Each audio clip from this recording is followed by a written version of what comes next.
Like பண்ணுங்க, share பண்ணுங்க. உங்களுக்கு இந்த வீடியோ பிடிச்சிருந்தா மறக்காம சப்ஸ்கிரைப் பண்ணுங்க. Thank you. ஆரியன், ப்ரூனோ மற்றும் கிப் ஆகியோர் பழைய மரத்தைக் கடந்து தங்கள் பயணத்தை தொடர்ந்தபோது சூரிய ஒளி உள்ளே நுழைய முடியாதபடி காடு மிகவும் அடர்த்தியாக இருந்தது. காட்டின் கிசுகிசுப்புச் சத்தங்கள் அவர்களுக்கு பின்னால் மறைந்து சலசல சத்தங்கள் மட்டும் கேட்டன. ஆரியன் புதர்களின் கடைசி சுவரை ஒதுக்கித் தள்ளிவிட்டு மூச்சு திணறினான். அவர்களுக்கு முன்னால் ஒரு அகலமான மின்னும் நதி சென்று கொண்டிருந்தது. அந்த சலசல சத்தங்கள் அந்த நதியிலிருந்துதான் வந்தன. அதன் மேற்பரப்பு மிகவும் தெளிவாக இருந்தது. அது பார்ப்பதற்கு ஒரு கண்ணாடி போல் தெரிந்தது. ஆனால் அது மரங்களை மட்டும் பிரதிபலிக்கவில்லை, அது நகரும் படங்களால் மின்னியது. ஆரியன் பொருட்களின் மினுமினுப்புகளைக் கண்டான். அவனது படுக்கை அறை, அவனது அம்மாள் சிரித்தாள். ஒரு குழந்தை ஒரு தொட்டியில் குளிப்பதைப் போல.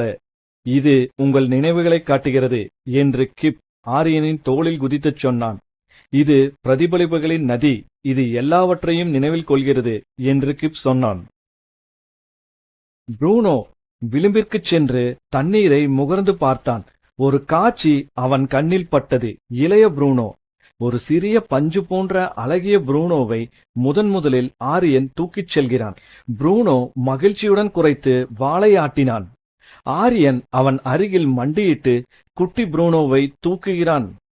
நாம் இதை எப்படி கடக்கப் போகிறோம் என்று ஆரியன் மெதுவாக கேட்டான். கிப் ஆற்றின் கீழே ஒரு பாதத்தை காட்டினான். நாம் ஒரு படகை கட்ட வேண்டும். நீரோட்டம் மெதுவாக இருக்கிறது, ஆனால் நீந்தி கடக்க முடியாது. இது மிகவும் ஆபத்தானது. உங்களை திசை திருப்பி வழிகளை மாற்றிவிடும் என்று கிப் சொன்னான். அடுத்த 1 மணி நேரம் அவர்கள் நீண்ட கிளைகளை சேகரித்து அவற்றை கொடிகளால் கட்டி ஒரு படகை உருவாக்கினார்கள். ப்ரூனோ குச்சிகளை இழுத்து பெருமையுடன் ஆரியனின் காலடியில் வீசி ஆரியனுக்கு உதவினார். ஆச்சரியப்படத்தக்க வகையில் அறிவைக் கொண்ட கிப் முடிச்சுகளை எப்படி போடுவது என்று ஆரியனுக்கு கற்றுக் கொடுத்தான். இறுதியாக அவர்களின் படகு தயாராக இருந்தது. ஆரியன் அதை தண்ணீரில் தள்ளி அதை நிலைநிறுத்த ப்ரூனோ ஒரு சிறிய சத்தத்துடன் குதித்தான். கிப் ஆரியனின் கையை மேலே தூக்கி அவன் பையின் மீது ஏறிக்கொண்டான். ஆரியன் ஒரு ஆழ்ந்த மூச்சை எடுத்துக்கொண்டு படகுக்குள் நுழைந்தான். நீரோட்டம் அவர்களை மெதுவாக பிடித்துக் கொண்டது. வளைந்து செல்லும் ஆற்றில் அவர்களது படகு இழுத்துச் சென்றது. அவர்களை சுற்றி காடு நெருக்கமாக காணப்பட்டது. தண்ணீரில் மின்னும் படங்களால் பிரகாசித்தது. சில இனிமையானவை, சில சோகமானவை. ஆரியன் ஒரு ரயில் நிலையத்தில் தனது அப்பாவிடம் விடைபெறும் காட்சியைக் கண்டான். இந்த காட்சியை அவன் பல வருடங்களாக நினைத்துக்கூட பார்த்ததில்லை. அவன் இதயம் துடித்தது. ப்ரூனோ முன்னோக்கி சாய்ந்தான். காதுகள் துடித்தன. தண்ணீரில் ஏதோ அவன் கண்ணில் பட்டது. ஒரு காட்சி தோன்றியது. ஒரு புல்வெளி. டஜன் கணக்கான நாய்க்குட்டிகள் ஓடி குரைத்துக் கொண்டு வருகின்றன. ப்ரூனோ உற்சாகமாக சினுங்கினான். ஆரியன் வேண்டாம் ப்ரூனோ என்று கத்தினான். ஆனால் அவன் மிகவும் தாமதமாக கத்தினான். ப்ரூனோ படகிலிருந்து குதித்து காட்சியை துரத்த முயன்றான். நீர்த்துளிகள் மேலே தெரிக்க ப்ரூனோ தண்ணீரில் குதித்து விட்டான். ஆரியன் தயங்கவில்லை. அவன் பூட்ஸ்காலுடன் தண்ணீரில் குதித்தான். ப்ரூனோ மூழ்கிய இடத்தை நோக்கி ஆரியன் வேகமாக சென்றான். தண்ணீர் குளிர்ச்சியாகவும் விசித்திரமாகவும் ஆழமாகவும் இருந்தது.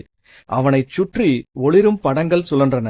அவனது முதல் பைக் சவாரி, தொலைந்து போன பொம்மை, ஒரு ஆசிரியர் அவனை திட்டுவது, அவனுக்கு கவனம் செலுத்துவது மிகவும் கடினமாக இருந்தது. மாயைகள் அவனை சுற்றி சுழன்று கொண்டே இருந்தது. அவன் மாயைகளை தாண்டி பார்க்க மிகவும் சிரமப்பட்டான்.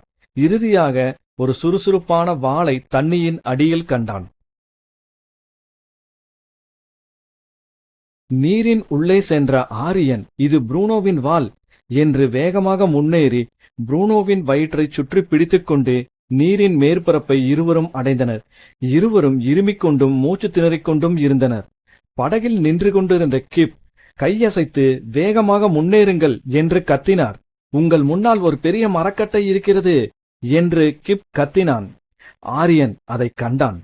ஆரியனும் ப்ரூனோவும் நீந்தி அந்த பெரிய மரக்கட்டையை அடைந்தனர். நனைந்து நடுங்கிக் கொண்டிருந்த ஆரியன் ப்ரூனோவை மெதுவாக மரக்கட்டையின் மேல் ஏற்றிவிட்டார். பின்னர் தானும் அதன் மேல் ஏறிக்கொண்டான். அந்த வெற்று மரக்கட்டையில் ஏதோ லேசாக ஒளிர்ந்தது. ஆரியன் உள்ளே சென்று ஒரு மென்மையான மர கேப்சூலை வெளியே எடுத்தான். அவன் அதை தன் கைகளால் திருப்பி திறந்தான். உள்ளே ஒரு வெள்ளி சாவி இருந்தது. அதன் கைப்பிடியில் சூரியன் செதுக்கப்பட்டிருந்தது. இது 2வது சாவி என்று கிப் சொன்னார். கிப் அவர்கள் அருகில் நெருங்கிய போது ப்ரூனோ பெருமையுடன் குரைத்தான். சரி, நீ கிட்டத்தட்ட மூழ்கிவிட்டாய். எப்படியோ உயிர் பிழைத்து வந்துவிட்டாய் ஆரியன். ஆனால் குறைந்தபட்சம் நாம் ஒரு படி நெருங்கிவிட்டோம். கிப் முணுமுணுத்தான். ஆரியன் சிரித்தபடி ஈரமான ப்ரூனோவை இறுக்கமாக அணைத்துக்கொண்டு நடுங்கினான். அடுத்த முறை நான் இல்லாமல் நீ எதிலும் இருந்து குதிக்கக்கூடாது என்று அவன் கிசுகிசுத்தான். நதி அவர்களுக்கு அருகில் மின்னியது. ஆரியன் சாவியை பையில் போட்டுக்கொண்டு முன்னால் பார்த்தான். பயணம் இன்னும் முடியவில்லை. ஆனால் அவர்கள் இப்போது வலுவாக மட்டுமல்ல, ஒன்றாகவும் இருந்தனர்.